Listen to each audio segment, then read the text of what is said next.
आज हम voucher class के कंसेप्ट और वाउचर पूरा एक बार रिवाइज करेंगे, जिसमें जीएसटी की क्लास, आईजीएसटी की क्लास और रिलेटेड जो हमारे वाउचर्स बनते हैं, स्टॉक आइटम्स, स्टॉक बुक, पूरा एक बार कंप्लीट करते हैं। ठीक है, और वो भी कंपनी क्रिएशन से।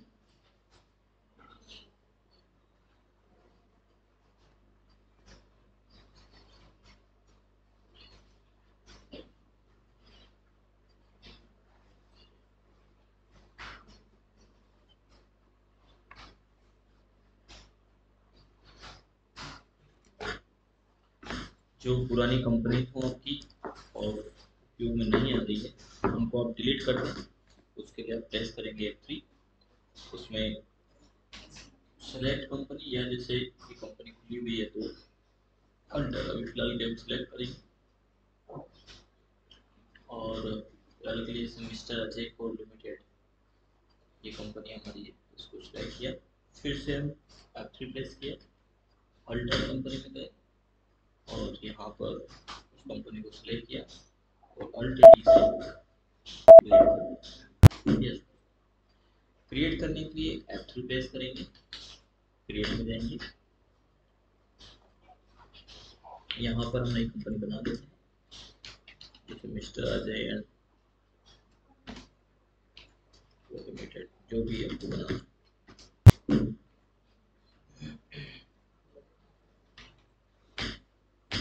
ठीक है,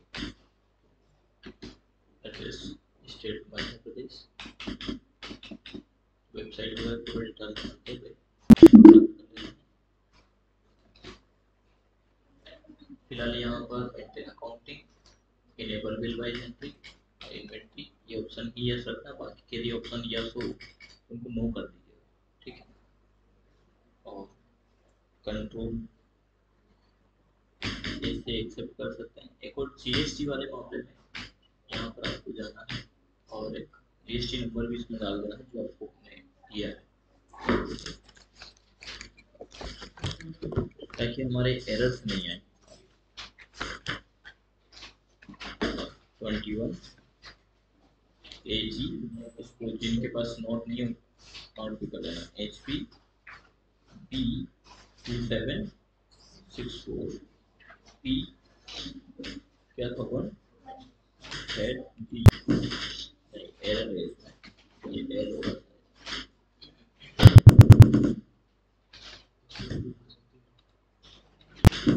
इसमें भी एरर 64 के बाद हाँ P था B 2764 964 के बाद P है P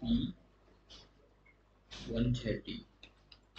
हाँ ये ठीक है, मंथली सिलेक्ट करेंगे, बाकी ऑप्शन को फिलहाल नो रखेंगे, एक्सेप्ट करेंगे, एंटर।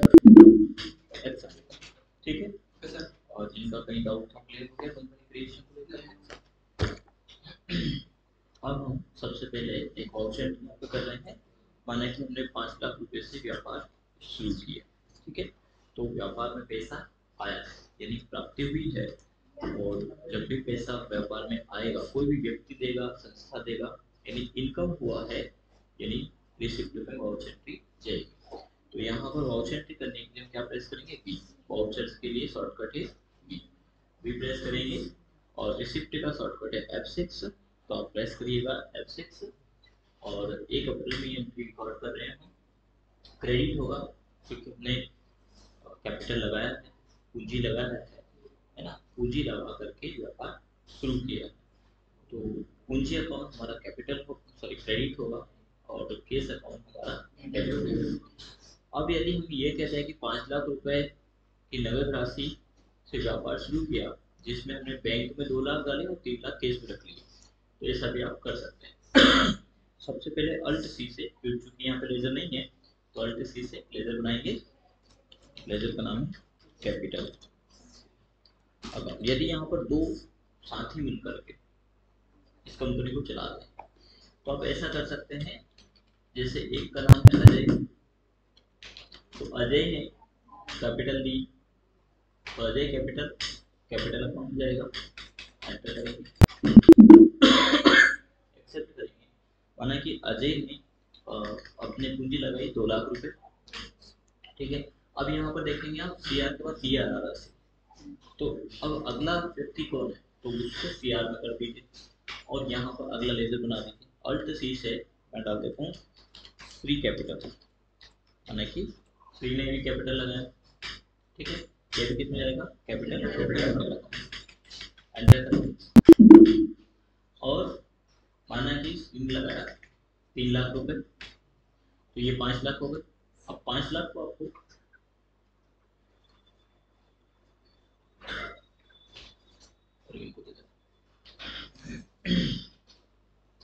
5 लाख में आपने 2.5 लाख रुपए बैंक में जमा कर दिए और 2.5 लाख रुपए कैश है आपके पास, ऐसा भी हो सकता है, या 2 लाख बैंक में जमा कर दिए, कैश भी मैनेज कर सकता। तो डेबिट में यहाँ पर एक तो जाएगा आपके पास कैश, ठीक है। कैश में कितने हैं, 2,50,000 हो गए क्या। अब बाकी का बचा, जब तक ये पूरा रफा दफा नहीं हो जाएगा अमाउंट, तब तक आपको आगे बढ़ना नहीं देगा, क्योंकि बचा 2.5 लाख रुपये कहीं तो समझ सकता है। हमने कहा कि बाकी की जो 2.5 लाख है वो हमने बैंक में अकाउंट खुलवाया और वहाँ डाल दिया। तो अल्ट सी से एक लेजर बनाएंगे आप, SBI बैंक अकाउंट, ठीक है।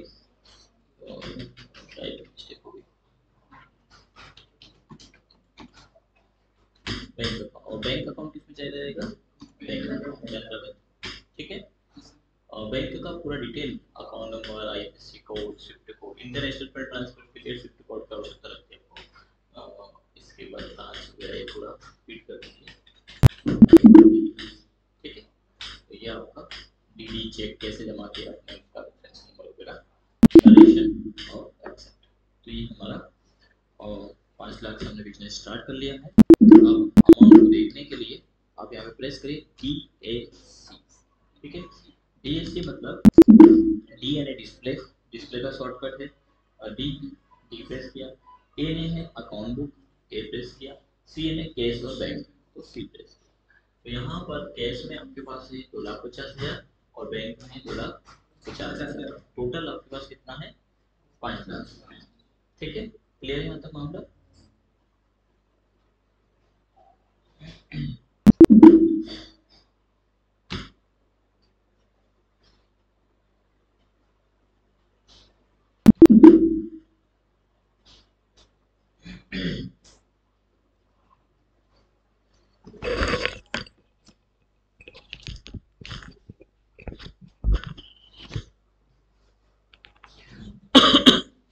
बढ़िया, वॉइस का हो सकता है प्रॉब्लम होगा इसके पहले में। तो अब हम माल खरीद रहे हैं।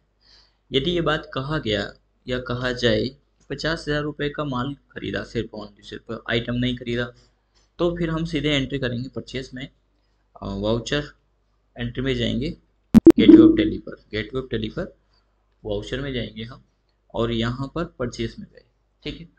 और एंट्री करेंगे हम as a voucher, control H press करना है और उसका मोड चेंज कर देना एज ए वाउचर, ठीक है। ये वाउचर एंट्री मोड है, एंटर करेंगे और यहाँ पर क्रेडिट, क्योंकि माल खरीदा है, कैसे खरीदा है, जैसे नगद शब्द लिखा है मतलब कैश है। और यदि ये कह दिया जाए कि हमने ABC कंप्यूटर से या A to Z कंप्यूटर से 10,000 रुपये का माल खरीदा, ठीक है। क्या खरीदा ये जिक्र नहीं किया गया, नगद खरीदा क्या, यदि नगद खरीदा जाता तो सामने वाली पार्टी का नाम ही याद रखने की जरूरत नहीं है, यानी कि क्या खरीदा है, उधार खरीदा है। तो हम यहाँ पर सबसे पहले उसका लेजर बनाएंगे जो क्रेडिट होने वाला है। अल्ट C से एक लेजर बना लेते हैं A to Z computer,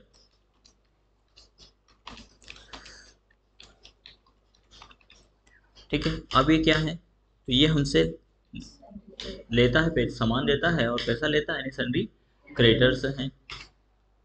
enter करेंगे और इसको एक्सेप्ट कर लेंगे, ठीक है। कितने का, 10,000 रुपये का। तो ये हमारी एंट्री हो रही है। यहाँ पर रेफरेंस मिला न्यू रेफरेंस, ये होती है बिल वाइज अकाउंटिंग। बिल में यदि आपने एडवांस दिया है तो एडवांस पेमेंट में जाएगा। जैसे कि अभी हमने बुक कराई, उदाहरण के तौर पर आप बाइक लेते हैं तो आपका एक मोड तो होता है कि भैया इतनी तारीख को हम बाइक उठाएंगे, लेकिन उसके पहले आपने 10,000 या 50,000 रुपये दे करके बुक करवा दिया, तो वो कहलाता है एडवांस बुकिंग या एडवांस पेमेंट। तो कई मामले में आप पहले पेमेंट दे देते हैं, तो उस स्थिति में हम एडवांस सेलेक्ट करेंगे। तो अभी हमने एडवांस की बात की क्या? नहीं की, तो हमें एडवांस सेलेक्ट नहीं करना है। अगेंस्ट रेफरेंस, यदि पहले आपने माल खरीद लिया, जब इसका पेमेंट हम रफा दफा करेंगे तो वहाँ पे हमें जरूरत पड़ेगी अगेंस्ट रेफरेंस। तो पहले हमने माल नहीं खरीदा, फर्स्ट टाइम खरीद रहा, तो फर्स्ट टाइम खरीद रहे, इसका मतलब क्या जाएगा? New reference. और अभी हाल ही हम रफा दफा करने वाले तो ऑन अकाउंट आ जाएगा। तो अभी हम न्यू रेफरेंस लेंगे। रेफरेंस नंबर बाय डिफॉल्ट क्या आया है? 1। आप चाहें कि हम इसका अपना रेफरेंस नंबर दें, इससे हम इसको क्लियर करेंगे। जैसे A to Z से खरीद रहे हैं तो A2Z1 ऐसा हम देना चाहते हैं, तो आप ऐसा भी रेफरेंस नंबर दे सकते हैं। हालांकि इतना लंबा कोई देता नहीं है। बाकी आप A1 A2 इस प्रकार से दे दें। गायत्री कंप्यूटर से खरीदे तो G1 G2 दे दें। वैसे बाय डिफॉल्ट नंबर 1 2 3 4 5 6 सीरीज में चलते आएंगे। अगली बार आप परचेस करेंगे तो इसका नंबर 2 आएगा। ठीक है, कब आएगा? जब आपने सीरीज जनरेट नहीं की, नहीं तो आपको फिर देना पड़ेगा। आगे हम ड्यू डेट भी देखेंगे और क्रेडिट डेबिट देखेंगे, उस मामले को हम समझेंगे। अभी फिलहाल हम 10,000 की एंट्री यहाँ पर रिकॉर्ड कर रहे हैं और डेबिट हो जाएगा हमारा परचेस अकाउंट। तो अल्ट सी से परचेस का एक लेजर बनाएंगे, परचेस अकाउंट। ठीक है, और परचेस किस में जाएगा? परचेस में। एंटर करेंगे। जीएसटी एप्लीकेबल रखेंगे इसमें, ताकि जब परचेस करेंगे तो वहाँ पर वो कैलकुलेट हो जाए। यदि यहाँ पर आप एप्लीकेबल को नॉट एप्लीकेबल या नॉन रखेंगे तो फिर जो जीएसटी आगे कैलकुलेट करने वाले हैं वो नहीं होगा। ठीक है, एंटर करेंगे। इसके ऊपर कोई टैक्स कैलकुलेट कर रहे हैं क्या? तो नहीं कर रहे हैं अभी फिलहाल हम। एंटर करेंगे, इन्वेंट्री भी नहीं कर रहे हैं और इसको हम एक्सेप्ट करते हैं। ठीक है, तो ये हमारी एज ए वाउचर एंट्री है, इसमें हम आइटम की बात यहाँ पर नहीं कर रहे हैं। अब यदि हमने माल खरीदा है तो इसका पैसा भी हमें देना है। अब ये खरीदा है, ये एंट्री कहाँ जाएगी? तो इसको देखने के लिए हम डिस्प्ले में जाते हैं, अकाउंट बुक के अंतर्गत जाएंगे और परचेस रजिस्टर को देखेंगे। जब परचेस रजिस्टर को देखेंगे तो अप्रैल में ये एक एंट्री बता रहा है 10,000 रुपये की। ठीक है, अब ये हमारा परचेस दिखा रहा है, परचेस हमारा डेबिट हुआ, लेकिन क्या हमने पेमेंट दिया इसका? तो पेमेंट नहीं दिया। यदि आप पेमेंट की एंट्री देखेंगे तो पेमेंट रजिस्टर में कोई पेमेंट नहीं आएगा। तो हमें हमारी लाइबिलिटी कितनी है वो हम देखें, तो उसके लिए हम जाएंगे बैलेंस में और गेट टू टेली पर बी प्रेस करेंगे। तो हमारी करंट लाइबिलिटी आ रही है 10,000 रुपये। वैसे हमारी 5 लाख भी है। तो लाइबिलिटी और असेट्स हमने दोनों याद किए थे, जिसको कहते हैं बैलेंस शीट। याद है आप लोगों को सारे ऑप्शंस? पूछ सकते हैं? नहीं, पूछना नहीं, याद है पर पूछना नहीं। तो ऐसा ना हो, है ना, कि आपको पनिशमेंट मिले और फिर ऑनलाइन ला करके खड़ा कर दिया कि देखो ये पनिशमेंट खा रहे। तो थोड़ा सा ध्यान रखिए उस चीज़ का, वो चीज़ें याद होनी चाहिए। आपकी लाइबिलिटीज़ यानी बैलेंस शीट के कौन कौन सी लाइबिलिटीज़ है आपकी और क्या क्या आपके असेट्स हैं, तो सीधे सीधे समझ में आ जाएगा मामला। अभी हमारी करंट लाइबिलिटीज़ 10,000 रुपये हैं। अल्ट प्लस F1 करेंगे, डिटेल भी ये दिखा देगा। अभी इसके अंतर्गत पूरा डिटेल नहीं है, एंटर कर देंगे तो A to Z कंप्यूटर को आपको 10,000 रुपये देना है। चलिए, अब A to Z कंप्यूटर को हमें पैसा देना है तो हम वाउचर एंट्री में जाएंगे और यहाँ पर पेमेंट की एंट्री पास करेंगे। ठीक है, पेमेंट में गए 1 अप्रैल को या 1 मई को, जब भी आपको पैसा देना है। अब चाहे डेट चेंज करना तो F2 प्रेस करिए, 1 अप्रैल की जगह 2 अप्रैल को दे सकते हैं, 2/4/2021। ठीक है, किसको देना है? A to Z computer. अब यहाँ पर क्या सेलेक्ट करेंगे? जब हमने लिया था हमने न्यू रेफरेंस, अब हम लेंगे अगेंस्ट रेफरेंस। एंटर करेंगे तो ये 10,000 रुपये यहाँ पर आ जाएगा। एंटर करेंगे और एंड ऑफ लिस्ट करेंगे, क्रेडिट हो जाएगा हमारा। कैश या बैंक किससे देना चाह रहे हैं? यदि बैंक देना है तो SBI बैंक सेलेक्ट करेंगे और जो 2.5 लाख रुपये आपके बैंक में है उसमें से 10,000 रुपये खत्म हो जाएंगे, माइनस। एस्केप से हम बाहर आते हैं, DAC से हम जब देखेंगे तो हमारा बैंक अकाउंट 2,40,000। क्लियर है मामला? तो ये था हमारा फर्स्टली हमने फर्स्ट ऑफ क्या किया, रिसेप्ट एंट्री की, जिसमें 5 लाख रुपए से व्यापार शुरू किया है। कैपिटल अकाउंट हमने क्रेडिट किया है और डेबिट कौन सा हो गया हमारा? बैंक और केस, दोनों को हमने डेबिट कर लिया है। दो व्यक्तियों द्वारा लगाया गया है, एक पर्सन लगे, दोनों ने मिल करके व्यापार शुरू किया है और दोनों ने अपनी अपनी पूंजी यहाँ पर लगाई है। क्लियर है इस मामला, इसमें कहीं कोई फिर से समझने वाला मामला नहीं। दूसरा, हमने फिर माल परचेज किया, उधार में माल परचेज किया, जिसकी एंट्री हमने एज ए वाउचर किया, परचेज में जाकर के 10,000 का माल खरीदा A to Z कंप्यूटर से, फिर बाद में उसका पेमेंट किया, पेमेंट की एंट्री। यानी अब अभी तक हमने जो एंट्रियां की उसमें रिसिप्ट, परचेज और पेमेंट। बाय द वे हमें बैंक में कुछ पैसों की जरूरत है और हम बैंक में पैसा डालना चाह रहे हैं, हमारे पास केस में 2,50,000 है और 50,000 और बैंक में जमा करना है। तो हम एक एंट्री यूं कह सकते हैं कि 50,000 रुपये बैंकों में जमा किए। तो उस स्थिति में हमें जाना होगा कॉन्ट्रा के, ठीक है। कॉन्ट्रा उसी स्थिति में होगा जब पैसा हमारा था, हमारा ही है, यानी हमारा क्लोजिंग जो है केस का वो उतना ही रहेगा जितना पहले था। क्लोजिंग ओवरऑल देखें तो 5 लाख ही रहने वाला है, सॉरी 10,000 का तो माल हमने रफा दफा कर दिया है, यानी 4,90,000। इसके अलावा कोई खर्चा हमने अभी तक किया नहीं है, ठीक है। तो बस अंतर क्या पड़ेगा कि जो 2,50,000 हमारे केस में है उसमें से आप 50,000 कम हो जाएंगे और 2 लाख हमारे केस में बचेंगे। चलते हैं F4, इसके लिए आपको प्रेस करना है, कॉन्ट्रा का वाउचर आ जाएगा, 2 अप्रैल को ही माना कि आपने बैंक में जमा किए। क्रेडिट, तो क्रेडिट वाले मामले में क्या आ जाएगा, केस जो क्रेडिट होगा, माना कि हमने 50,000 रुपए, यहाँ पर यदि टू और बाय लिखा आए तो आपको प्रेस करना है F12 और यहाँ पर क्रेडिट और डेबिट वाला ऑप्शन इसको यस कर लेना है। यदि ये नो होगा तो ये टू बाय आएगा, ऐसा तो कंफ्यूज करता है थोड़ा, टू बाय में जिनको आदत नहीं होती उनके लिए कौन टू हो कौन बाय होगा। तो आप क्या करिएगा, F12 प्रेस करिएगा और क्रेडिट डेबिट को यस करना है, बाकी ऑप्शन को नहीं, कंट्रोल ए से एक्सेप्ट कर लेना है। तो डेबिट होगा हमारा बैंक अकाउंट, तो SBI बैंक हम सिलेक्ट करेंगे, 50,000 रुपए एंटर करेंगे। नोट की एंट्री की कितने कितने के नोट थे, माना कि 500 के कितने नोट थे, 100 करते सीधे सीधे 50,000 हो जाए। रियल में तो जितने होंगे उतने ही डालेंगे आप, है ना, एक्सेप्ट कर लेंगे। अब हम एस्केप से बाहर आ रहे हैं और यहाँ पर DAC से जब आप देखेंगे तो केस में आपके पास 2 लाख बचे जबकि बैंक में 2,90,000। इस मामले में कोई किसी को डाउट, चलें स्टेप बाय स्टेप। आज थोड़ा अच्छा लग रहा है, मतलब 3-4 दिन के बाद डॉक्टर बुखार के बाद पूछता है कि साहब कसो के हालचाल, बोले हाँ अब तो थोड़ा आराम है, अच्छे लग रहे हो, रोटी भी खाइए दो, है, तो वो वाला मामला हो जाना चाहिए आपका, ठीक है। चलिए अब हम आ जाते हैं इन्वेंट्री वाले कंसेप्ट पर कि यदि हमें कोई आइटम खरीद रहे हैं और वे GST खरीद रहे हैं तो उसका वाउचर एंट्री कैसे करें, ठीक है।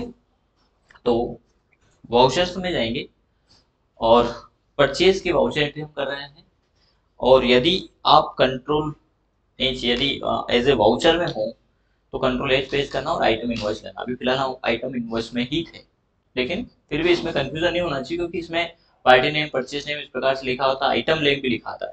जबकि यदि यहाँ पर स्थिति होगी एज ए अकाउंट इनवॉइस तो यहाँ पर पार्टी नेम और पर्टिकुलर लिखाएगा, इसकी भी आवश्यकता रहेगी। जैसे हम फिक्स एसेट्स खरीदते हैं तो उस मामले में हमें एज ए वाउचर की जरूरत पड़ेगी, इसकी item invoice sorry accounting invoice की जरूरत पड़ेगी। और आइटम जब खरीदते हैं, गुड्स खरीदते हैं तो हम आइटम में खरीदेंगे।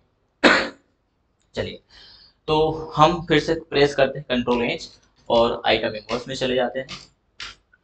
पार्टी में हम पार्टी सिलेक्ट करते हैं, जैसे A to Z से ही हमने एक लैपटॉप खरीदा और कुछ और आइटम हमने यहाँ पर परचेज किए, ठीक है।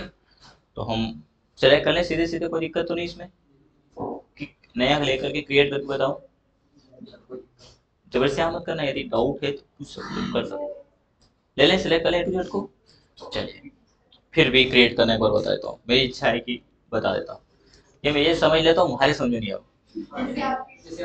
हाँ अब ये मामला सही समझ आ गया कि आप क्रिएट कर लीजिए, है ना।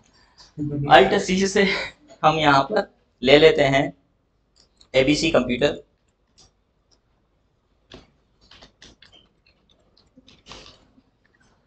ये सारे कंप्यूटर के नाम, शॉप के नाम आपको इंदौर में सिल्वर मॉल में आपको मिल जाएंगे। A to Z मिल जाएंगे, ABC मिल जाएंगे, XYZ मिल जाएंगे, सारे नाम से खूब चलते हैं क्योंकि दुकानें इतनी हैं। तो ये हमारे क्या है, सन्डी क्रेडिटर।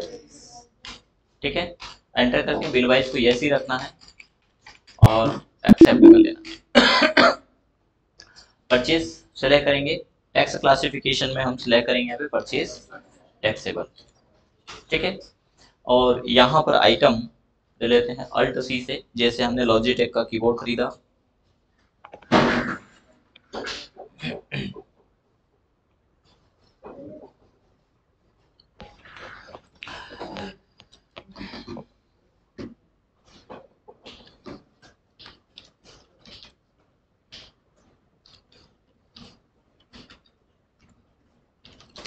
कीबोर्ड लॉजिटेक,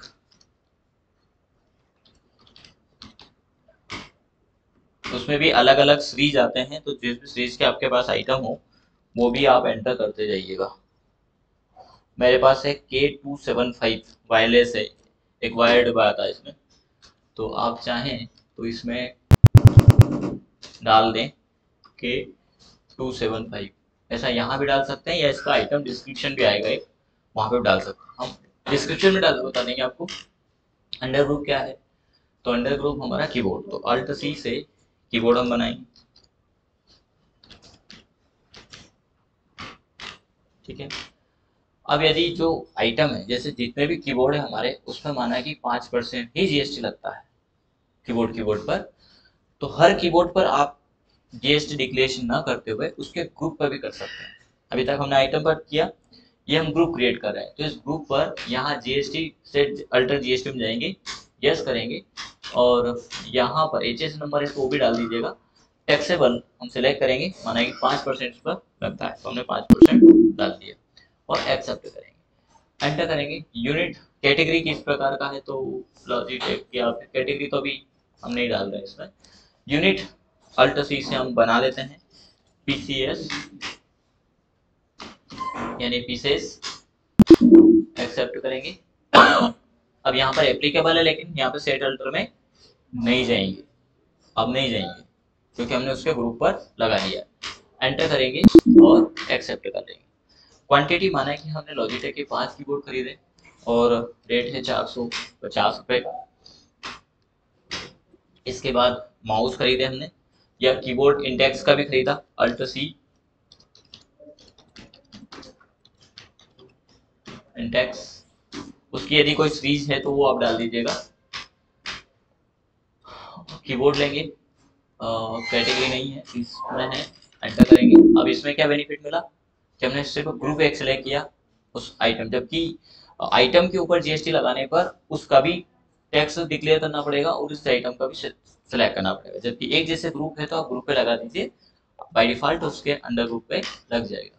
ठीक है, आइटम है 5 और प्राइस है 410 रुपये, वो हम सेट करेंगे, ये हमने कर दिया।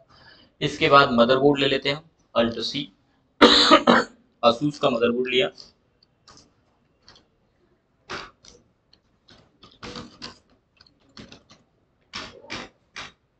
तो ये अंडर ग्रुप चला जाए मदरबोर्ड।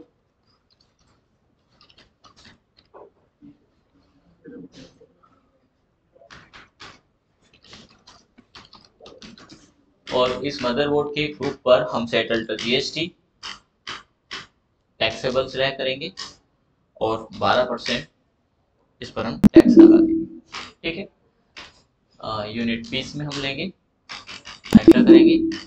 आज हमने एक नया इसमें कंसेप्ट जोड़ा है, ग्रुप के ऊपर जीएसटी कैलकुलेशन। ठीक है, और मदरबोर्ड की प्राइस है हमारी 5200 रुपये, माना कि ये हमने डाल दिया, 2 पीस हमने लिया है, और तो नहीं लेना। ठीक है, इतना आइटम, और भी आइटम लेना है तो जो भी आपके प्रैक्टिस एक्सरसाइज में है वो आप लेकर के सेम बिल बनाएं। इसके बाद हमें इसके ऊपर डिस्काउंट ऐड करना है, तो अल्ट सी से हम यहाँ पर डिस्काउंट लेंगे, डिस्काउंट ऑन परचेज, तो डिस्काउंट ऑन परचेज किसमें चलाएगा, परचेज में, कंट्रोल ए से एक्सेप्ट करेंगे और -2% का हम डिस्काउंट इसमें डाल देते हैं। इसके ऊपर हम टैक्स कैलकुलेशन नहीं करेंगे। इसके अलावा इंश्योरेंस चार्ज यदि है तो वो हम इसमें डाल देंगे, फिलहाल नहीं भी चाहें तो छोड़ सकते हैं। पर यहाँ पर हम जीएसटी ले रहे हैं, अल्ट सी से इनपुट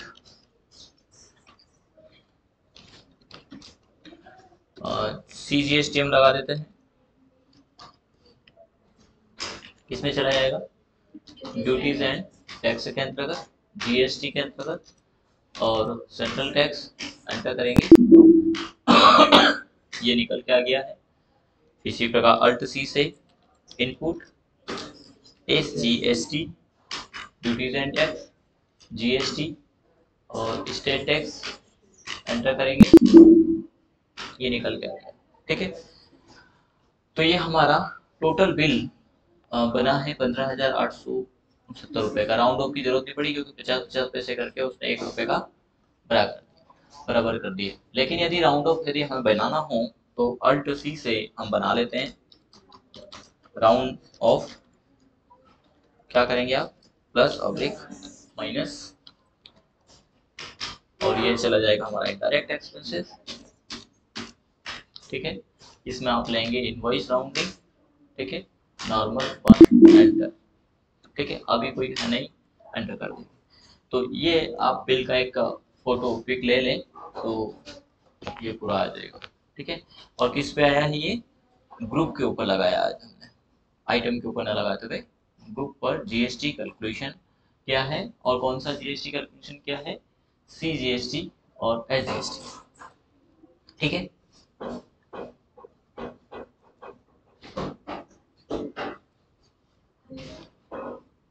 अब यही कार्य हम करने वाले हैं क्लास के माध्यम से। तो क्लास हमें क्या देता है? एक फास्ट मैकेनिज्म देता है जिससे हमें discount, input, GST, CGST, IGST इनको सिलेक्ट नहीं करना पड़ता है। एंटर करेंगे, न्यू रेफरेंस में हम लेंगे और इसको हम एक्सेप्ट कर लेते हैं। अब हम एक परचेज की क्लास बनाएंगे, एक सेल्स की क्लास बनाएंगे। फिलहाल सेल्स का भी एक प्रैक्टिस हम सेम देख लेते हैं कि यही आइटम जो हमने परचेज किया इनको हम सेल कर रहे हैं। तो वाउचर एंट्री में जाएंगे और यहाँ पर एक एंट्री रिकॉर्ड कर रहे हैं सेल्स की। पार्टी में माना कि हमने कैश सेल किया। ठीक है, और सेल्स का लेजर हम बनाएंगे अल्ट सी से सेल्स अकाउंट, या सेल्स जीएसटी भी दे सकते हैं आप, सेल्स से चला जाएगा सेल्स अकाउंट के अंतर्गत। एंटर करेंगे और इसको हम एक्सेप्ट कर लेंगे। क्लासिफिकेशन टैक्स में सेल्स परचेज की जगह आप क्या लेंगे? Sales taxable. तो ये सेल्स टैक्सेबल परचेज में लास्ट में आता है तो इसमें बीच में आ जाता है, ये भी ध्यान रखिएगा। तो सेल्स टैक्सेबल आपको सिलेक्ट करना है। और आइटम में हमने माना कि असूस के हमारे पास 2 वोट है जिसमें से एक वोट बेच दिया हमने। 5,200 का परचेज किया था, 5,500 में इसको बेच दिया, या फिर 2 ही पीस पूरे बेच देता हूँ। 2 पीस हमने बेच दिया 5,500 में। इसके अलावा हमारे पास क्या है? तो हमारे पास कीबोर्ड है, कीबोर्ड लॉजिक इंटेक्स 410 में लिया था। कितने पीस लिए थे? 5 पीस, 450 में बेच देते हैं। एंटर करेंगे, यहाँ पर हम लेंगे लॉजिटेक 5 पीस। लॉजिटेक के 450 में लिए थे हमने, लॉजिटेक 450 लिए थे और इंडेक्स 410 में लिए थे। बेचेंगे 410 की चीज लिए तो 450 में बेचेंगे ना, प्रॉफिट तो लेना पड़ेगा ना। ठीक है, और जो 400 की चीज थी उसको हमने 500 में बेच दिया। और यहाँ पर अब जैसे हमने वहां पर CGST एडजस्ट लिया था, यानी इनपुट कीवर्ड यूज किया था, अब यहाँ पर आउटपुट करेंगे। तो इनपुट और आउटपुट में क्या एडवांटेज है, क्या सीधा सीधा एक तो हम नॉर्मल लगा सकते हैं CGST और SGST, यानी कई मामलों में ऐसा लिख दिया जाता है, एक ही लेजर बना दिया था CSGST और SGST, गलत लिख दिया मैंने CGST और SGST लिखने को था। माना कि कोई आइटम आपने खरीदा 100 रुपए में और उसके ऊपर माना कि 18% टैक्स है, यानी 18 रुपए का टैक्स है। 100 रुपए की चीज को आपने माना कि 200 रुपए में बेच दिया।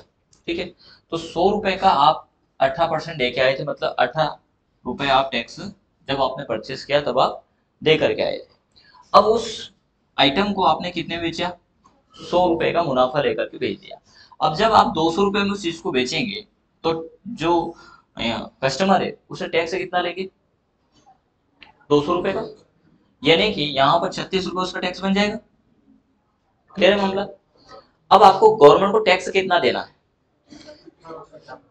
कितना देना है, 18 रुपए कि 36 रुपए। तो आपने टैक्स गवर्नमेंट से कस्टमर से तो 36 रुपए लिए, फिर आप गवर्नमेंट को 18 क्यों देंगे। हमारा 18 रुपए यहाँ पर गवर्नमेंट के पास जमा है, इसको बोलेंगे हम आईटीसी। क्या बोलेंगे, इनपुट टैक्स क्रेडिट। ठीक है। तो जब आप नॉर्मल जीएसटी सीजीएसटी बनाएंगे तो ये ऑटोमेटिक मैनेज कर देगा उसको, लेकिन हम चाहते हैं कि दो अलग अलग मद में दिखाई दे कि इसमें से इतना माइनस हुआ है, क्लियर हो जाए। तो फिर आप सिंपल यानी सीधा सीधा ना बनाते हुए इनपुट जीएसटी और आउटपुट के नाम से बना लें। तो जब परचेस करेंगे तब आप इनपुट लगाएंगे और सेल करेंगे तब क्या लगाएंगे, आउटपुट। तो इनपुट में यानी आउटपुट में से इनपुट माइनस हो जाएगा। ठीक है। इसलिए हम यहाँ पर क्या लगा रहे हैं, एक और जीएसटी लेजर बना रहे हैं आउटपुट का। तो हम यहाँ पर डालेंगे आउटपुट, सॉरी क्रिएट करना पड़ेगा, हमने क्रिएट नहीं किया, अल्ट सी,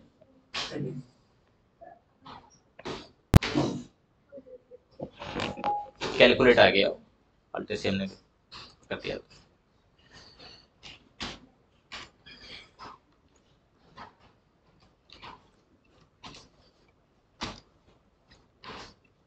आउटपुट सीजीएसटी किसमें चला जाएगा, ड्यूटीज एंड टैक्स के अंतर्गत। सीजीएसटी यानी सेंट्रल टैक्स किया गया। और इसी प्रकार अल्ट सी से आउटपुट एसजीएसटी किसमें चला जाएगा, ड्यूटीज एंड टैक्स के अंतर्गत, जीएसटी के अंतर्गत, स्टेट टैक्स, कंट्रोल ए से एक्सेप्ट करते हैं। ठीक है। अब हमने ये माल जो पूरा परचेस किया था वो पूरे का पूरा ही हमने सेल कर दिया, कुछ बचा तो नहीं हमारे पास, इसको हम एक्सेप्ट कर लेते हैं। आप इसका चाहें तो पिक ले सकते हैं फास्ट।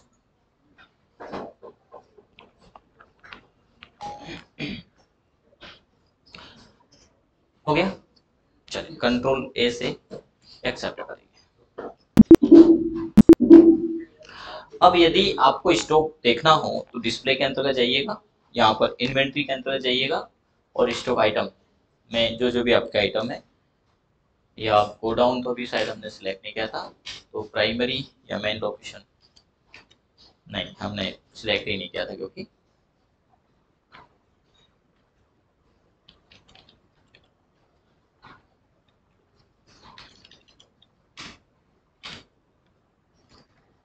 हमारे पास वैसे बचा आइटम कुछ भी नहीं है, तो दिखाएगा भी नहीं, गोडाउन होगा तब भी नहीं दिखाएगा।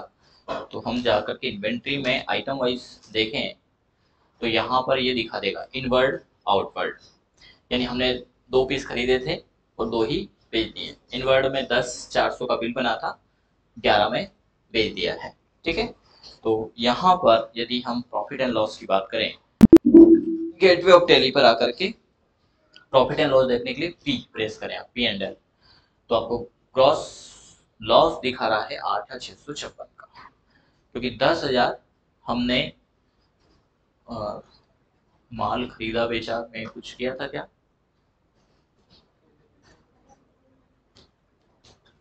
लॉस नहीं आना चाहिए।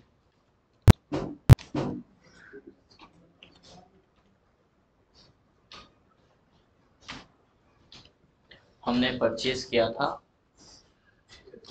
24,000 का और सेल किया हमने 15,000, कुछ माल अभी हमारे पास है, इसलिए 10,000 का जो माल परचेज किया था उसको बेचा नहीं था हमने, ओनली गुड्स की बात करें की थी हमने। यदि आप चाहें तो उसको 11,000 में बेच दें, वाउचर्स में सेल्स में कंट्रोल एच प्रेस करेंगे, एज ए वाउचर एंट्री हमने किया था, और यहाँ पर हमने केस माना कि सेल किया, और डेबिट होगा 12,000 से सेल्स अकाउंट, 12,000 माल खरीदा था, अपन ने 10,000 की एक एंट्री किया था। प्रॉफिट एंड लॉस में नेट प्रॉफिट हुआ है आपका 3,344 रुपए, क्योंकि उस वाउचर एंट्री में उसका कोई आइटम नहीं था, सिर्फ हमने ये बात की थी कि हमने गुड खरीदा है, माल खरीदा है 10,000 रुपए का, तो वो पेंडिंग में था, हमने उसको निकाल दिया, एग्जिट कर दिया। अब यहाँ पर नेट प्रॉफिट की आप बात करें तो इसको एंटर, परचेज को एंटर करेंगे तो ये परचेज में आपको दिखा देगा। एक और हमें डिस्काउंट भी मिला है ऑन परचेज 294 का, परचेज हमने किया था 24,700 का, ठीक है। इसी प्रकार सेल किया है तो ये सेल से इसमें रजिस्टर में आ जाएगा हमारा 27,750 का। अभी हालांकि ये जो बाद की एंट्री हमने किया है ये पैसा हमारे पास आया नहीं है, ये ध्यान रखिएगा, हमने अभी सेल किया है। किसको किया है, माल किसे बेचा है हमने,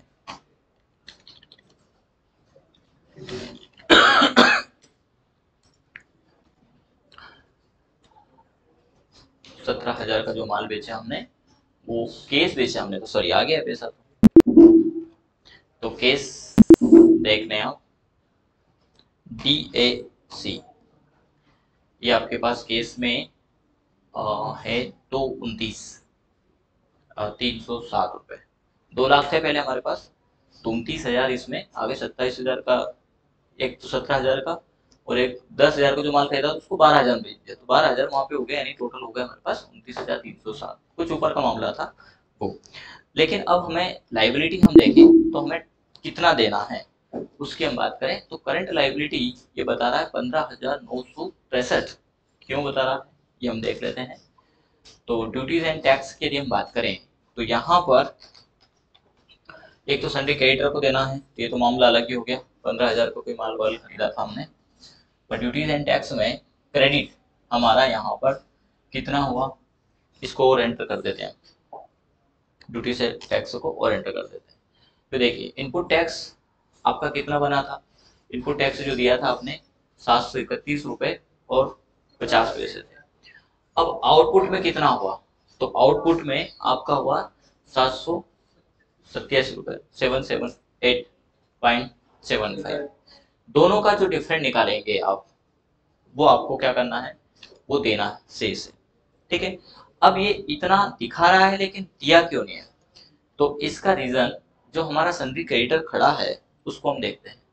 एबीसी कंप्यूटर से हमने माल खरीदा था पर अभी इसका पैसा नहीं दिया है, यानी इसका मतलब है कि इसका टैक्स भी हमने नहीं दिया है, लेकिन हमने माल बेच दिया है, ठीक है। चाहे तो इस चीज को आप नोट कर लें पहले, कितना अंतर आ रहा है, ये वाला, ये दोनों अमाउंट आपके पास डिफरेंट में होना चाहिए, या पिक कर, आपका कैपेसिटी लिखने का बहुत फास्ट होना चाहिए, यानी पहले का क्या है हमारा 731 और 778, तो 778 में 731 को आपको क्या करना है, माइनस करना है, किसमें, CGST में, इसी प्रकार SGST में, जो बचेगा वो किसको देना है,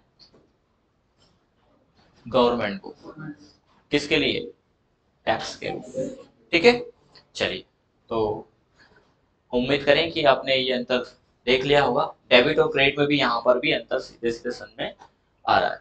अब हम पहले सन्ड्री क्रेडिटर को पैसा दे देते हैं, तो एक एंट्री वाउचर एंट्री यहाँ पर रिकॉर्ड करेंगे, वाउचर में गए और पेमेंट की एक एंट्री रिकॉर्ड करते हैं, डेबिट करेंगे हम, किससे माल खरीदा था हमने, A to Z से,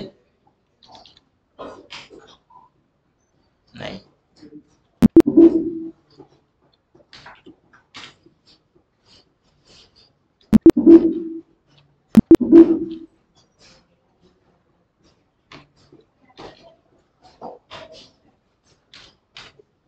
ABC कंप्यूटर,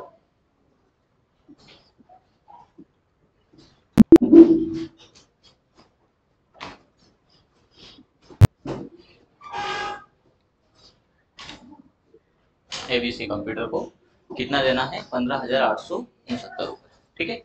अगेंस्ट रेफरेंस आ गया, रेफरेंस नंबर 2, और हम इसका पेमेंट कर रहे हैं वाया बैंक करते हैं, चलेगा। तो यहाँ पर हम सिलेक्ट करेंगे SBI बैंक अकाउंट, ठीक है, ये हमने इसका पेमेंट दफा दफा कर दिया है। अब हम बैलेंस शीट में जाते हैं और यहाँ पर करंट लायबिलिटी देखेंगे। कितनी आई हमारी करंट लायबिलिटी? हमारी करंट लायबिलिटी आ रही 94। ठीक है, अब ये देखिए, ये तो टोटल दिखा दिया। यदि हम बाहर आएंगे तो ये आगे 94.50। चाहे तो आप दोनों को माइनस कर लीजिए। किया आप लोगों ने माइनस? CGST HGST लिखा था ना अभी हमने, उसको माइनस किया आपने? क्यों? इतने में आपको माइनस हो जाना चाहिए। ठीक है, माइनस करेंगे तो आप पाएंगे ये वाला अमाउंट। आप 1557 रुपए में 1557.50 में से माइनस कर दीजिए 1463 डेबिट एंड क्रेडिट। जो बचा वो आपको किसको देना है? गवर्नमेंट को पे करना है। और गवर्नमेंट को कितना पे करना है? 94.50। ये आपको गवर्नमेंट को पे करना है। क्लास बता दूं? शायद यही ज्यादा हो गया, ज्यादा हो गया। चलो ठीक है, तो आज की क्लास में और हमारी क्लास कंसेप्ट रह जाएगा। अब हम यही सारी चीजें कल के उसमें क्लास कंसेप्ट में देखेंगे। आप कहें तो ये 94.50 जो गवर्नमेंट को पे करना है, ये भी रफा रफा कर दें, चलेगा? तो इसको वाउचर एंट्री में जाएंगे और पेमेंट की एंट्री के लिए, इसके GST पेमेंट के लिए आपको Ctrl+F प्रेस करना है। इसको कहते हैं ऑटो फिल। क्या प्रेस करेंगे? पेमेंट में जाकर के Ctrl+F लिखेंगे तो नहीं आप? हाँ, कोई भी चीज लिख के नहीं चलता। Start payment state GST regular 1 मार्च से 31 मार्च तक का, 1 मार्च से 31 मार्च तक डेबिट हो जाएगा GST।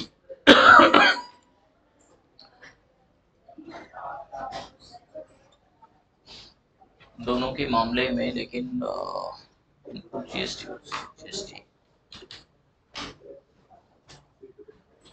कितना अंतर आ रहा है दोनों के बीच में, वो अमाउंट कैलकुलेट कर लेना। 94.50 डिवाइड बाय 2 ने 47.25।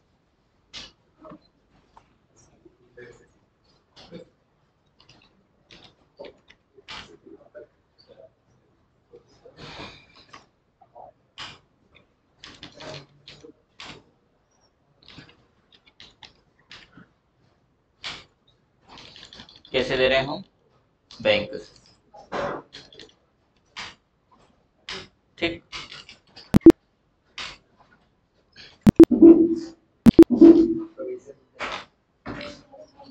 अब आपकी लायबिलिटी खत्म हो गई, आपने टैक्स पे कर दिया है। यानी क्या टैक्स पे किया?